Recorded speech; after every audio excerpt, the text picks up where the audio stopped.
जय हिंद सर्पियंस, जय हिंद class 11। Welcome to online class of Shri Ram public school. Me Dharmendra Singh, your Hindi teacher.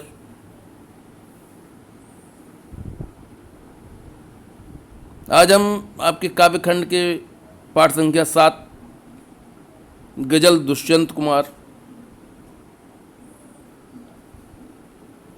को पढ़ने का प्रयास करेंगे, किंतु उससे पूर्व हम दुष्यंत कुमार जी की संक्षेप में जीवनी जानने का प्रयास करेंगे, उनका जीवन परिचय जानने का प्रयास करेंगे। मेरे सीने में नहीं तो तेरे सीने में सही, मेरे सीने में नहीं तो तेरे सीने में सही, हो कहीं भी आग लेकिन आग जलनी चाहिए, साए में धूप।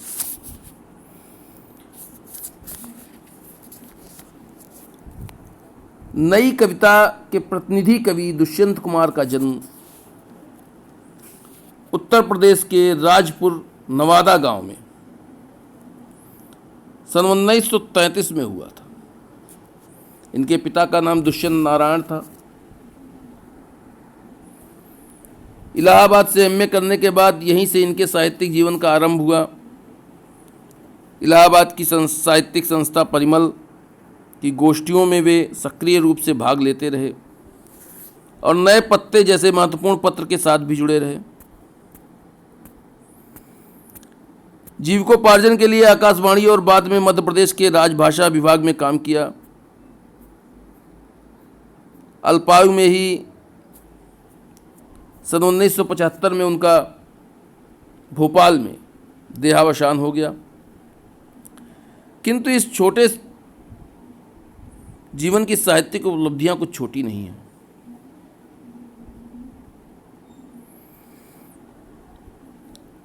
गजल की विधा को हिंदी में प्रतिष्ठित करने का श्रेय अकेले दुष्यंत को ही जाता है। उनके कई शेर साहित्यिक एवं राजनीतिक जमावड़ों में लोकोक्तियों की तरह दोहराए जाते हैं। साहित्यिक गुणवत्ता से समझौता न करते हुए भी दुष्यंत ने लोकप्रियता के नए प्रतिमान कायम किए हैं। एक कंठ विस्पाई शीर्षक गीति नाट्य हिंदी साहित्य की एक महत्वपूर्ण एवं बहुत प्रशंसनीय कृति है। दुष्यंत कुमार की लेखन शैली सहज थी। उन्होंने कभी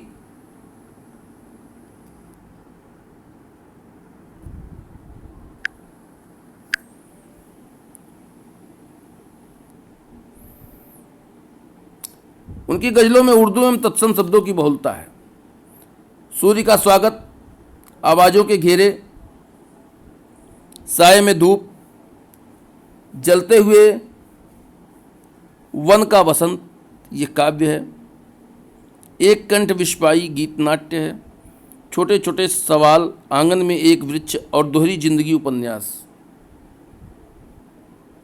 ये इनकी रचनाएं हैं।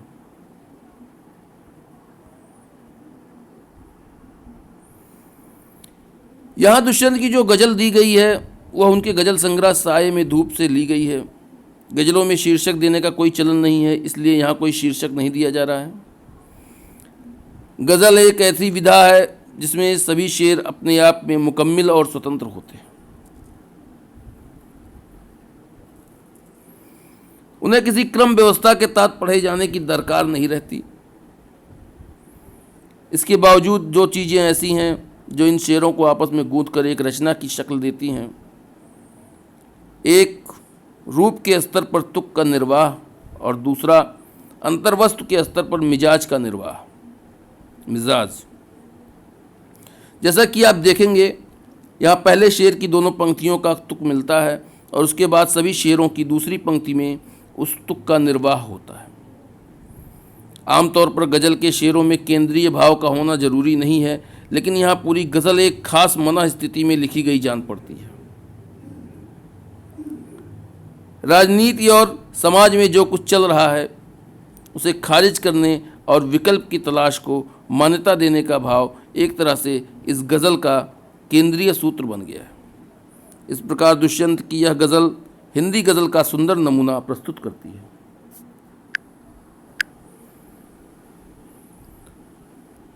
गज़लों में कवि ने समाज की दुर्व्यवस्था पर प्रकाश डाला है। कवि देश व समाज की दुर्व्यवस्था को देखकर चिंतित है, क्योंकि जिन लोगों पर जन कल्याण का दायित्व है वही लोग भ्रष्टाचार में लिप्त हैं।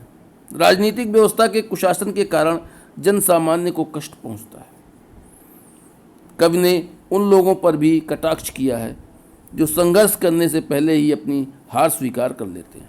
इसलिए कवि को लगता है कि जनता में जागृति लाने हेतु इस तरह की रचनाएं लिखना आवश्यक है।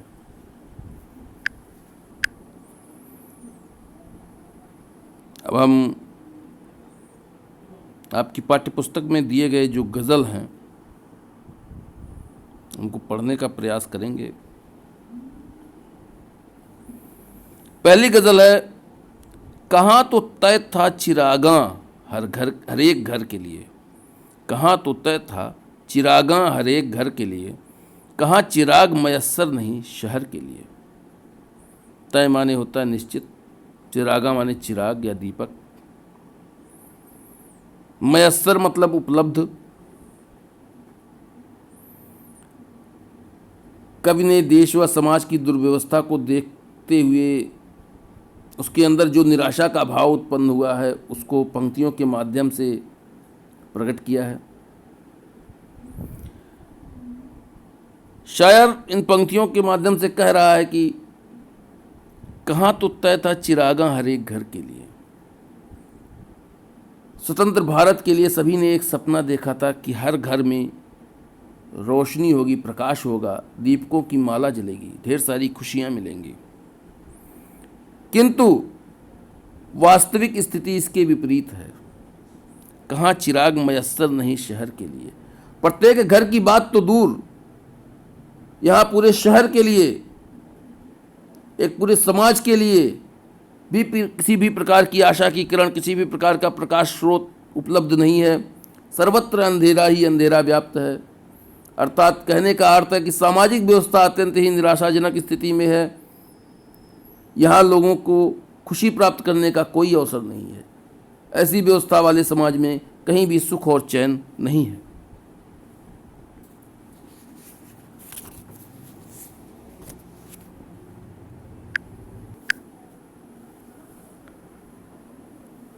काव्य सौंदर्य के रूप में हम कह सकते हैं कि स्वतंत्र भारत के कटु यथार्थ का प्रमाणिक वर्णन कवि ने किया है। चिराग एक आशा का प्रतीक है। मयस्सर, चिरागां जैसे उर्दू शब्दों का प्रयोग गज़ल को अपने स्वाभाविक रूप की प्राप्ति कराता है। अभिव्यक्ति का ढंग तीखा एवं धारदार है।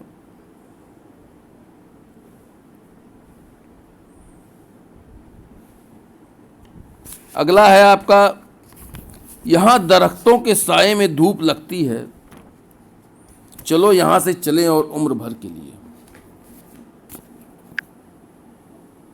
यहाँ दरख्तों के साए में धूप लगती है, चलो यहाँ से चलें और उम्र भर के लिए। दरख्त का अर्थ होता है पेड़, साया माने छांव।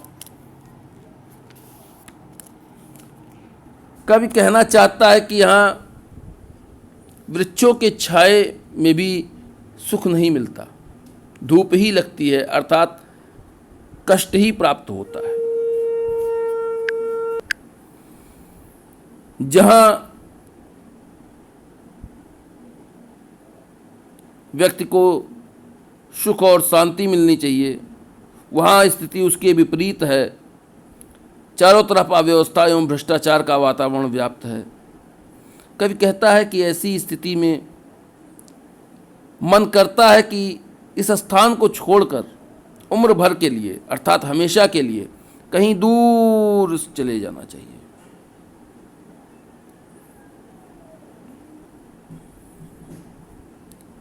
स्वतंत्रता पश्चात की निराशा एवं आम आदमी के दुख को व्यक्त किया गया है। दरख्त सुव्यवस्था का प्रतीक है, सुख एक सुदृढ़ व्यवस्था का प्रतीक है।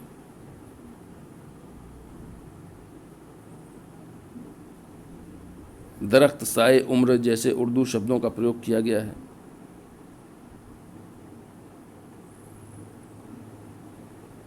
निराशा का भाव अत्यधिक है, पलायन का भाव है। साए में धूप, लगना। विरोधाभास अलंकार है। भाषा सहज सरल प्रवाहमान है। अगला शेर है, ना हो कमीज तो पांवों से पेट ढक लेंगे। ना हो कमीज तो पांवों से पेट ढक लेंगे। ये लोग कितने मुनासिब हैं इस सफर के लिए। मुनासिब का अर्थ होता है योग्य।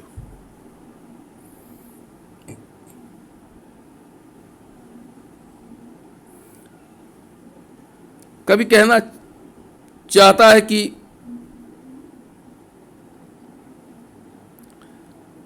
हमारे लोग कभी अभावों का रोना नहीं रोते हैं। यदि परिस्थितियां उपयुक्त ना हो तो उन परिस्थितियों में भी अपने आप को पालने का, अपने जीवन को निर्वाह करने का प्रयास लोगों द्वारा किया जाता है। उनके अंदर उन परिस्थितियों से संघर्ष करने की, उन स्थितियों का विरोध करने की भावना मर चुकी है।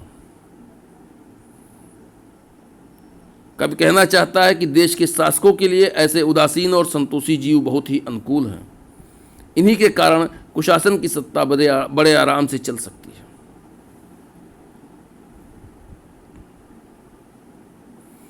खुदा नहीं ना सही, आदमी का ख्वाब सही, कोई हसीन नज़ारा तो है नज़र के लिए। सही का अर्थ होता है अनुकूल, ख्वाब मतलब सपना, हसीन माने अत्यंत सुंदर, नज़ारा माने दृश्य।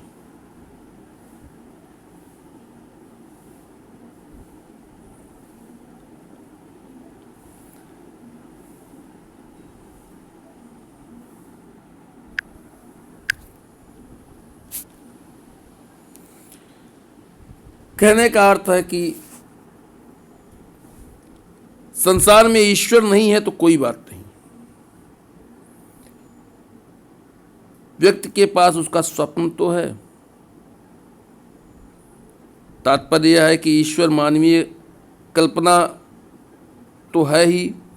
इस कल्पना के जरिए उसे आकर्षक दृश्य देखने को मिल जाते हैं, उसको वो सहारा मिल जाता है जिससे वह अपना समय व्यतीत करना चाहता है।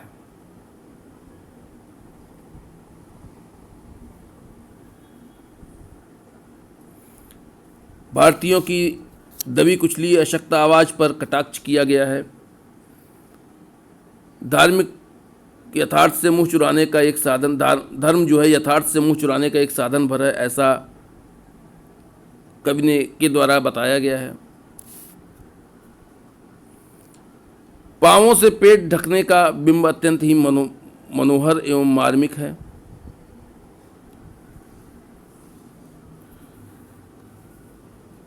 सफ़र जीवन यात्रा का पर्याय है, उर्दू मिश्रित खड़ी बोली है, संगीतात्मकता है।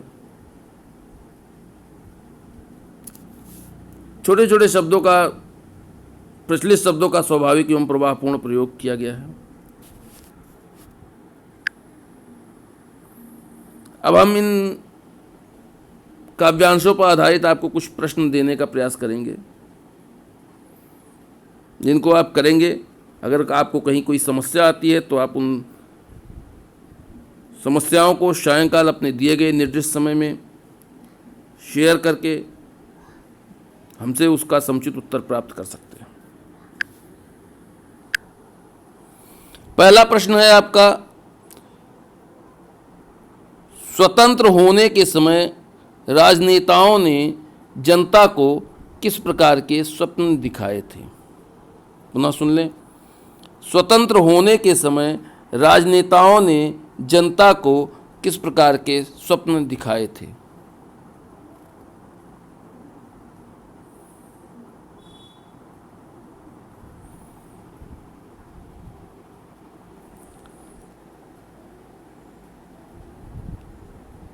दरख्तों के साये में धूप, लगने में निहित व्यंग को स्पष्ट कीजिए। दरख्तों के साये में धूप, लगने में निहित व्यंग को स्पष्ट कीजिए। अगला प्रश्न है, कवि के पलायनवादी बनने का कारण बताइए। कवि के पलायनवादी बनने का कारण बताइए।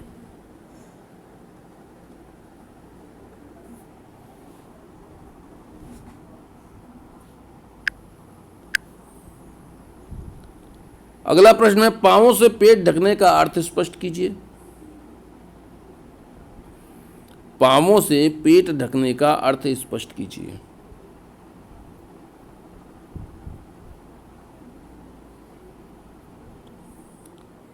खुदा के बारे में कवि ने क्या व्यंग किया है? अगला प्रश्न, खुदा के बारे में कवि ने क्या व्यंग किया है? इसका आम आदमी के जीवन पर क्या असर होता है?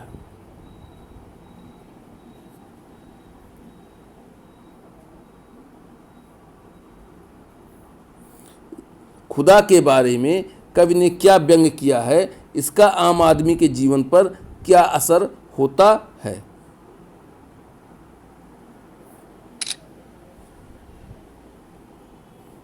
इन प्रश्नों को आप करने का प्रयास कीजिएगा।